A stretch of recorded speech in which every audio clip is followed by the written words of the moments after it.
Hello guys, welcome back to my channel. দেখতেই পাচ্ছ আরেকটা ব্লগ নিয়ে চলে এসেছি। সঙ্গে আছে নিশা মাছ ধরছে। ওই দেখো তোমার মা একটা পেয়ে।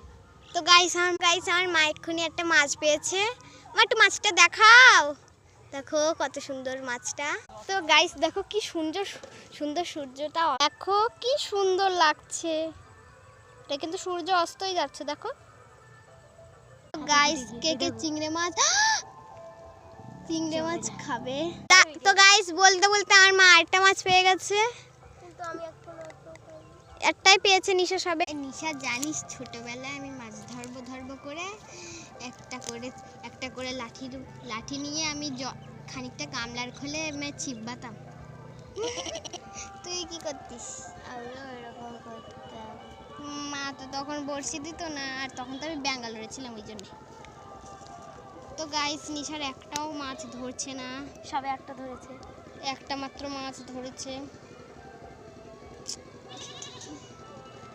আমরা এই বনের মধ্যে বসে রয়েছি আর মজা করছি। এটা দেখি দূরে দাও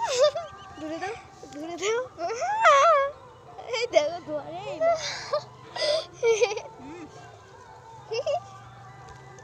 চিংড়ি মাছ আমি পা তুলে দিইনি। আমার কাছে যাচ্ছে। এই তো জামাটার কালার।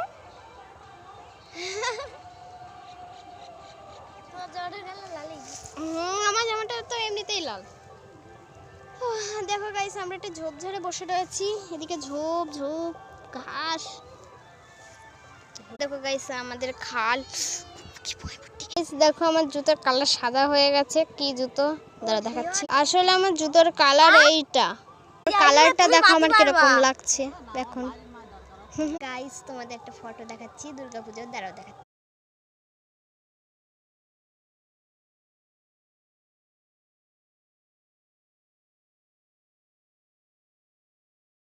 গাইস ফটোগুলো কেমন অবশ্যই কমেন্টে জানাবে। তো দেখো গাইস মেহেন্দি করে আমার আঙুল লাল হয়ে গেছে, আর আমার মেহেন্দিটা কেমন লাগছে অবশ্যই কমেন্টে জানাও। দাঁড়াও মেহেন্দিটা ফটো দিচ্ছি। আর এই হাতের ফটোটা তোলা হয়নি, এই দেখো এই হাতে মেহেন্দিটা, এই দেখে নাও। নিশারটাও একই, নিশাটা দেখা দেখো, নিশার আমারটা একই অনেকটা।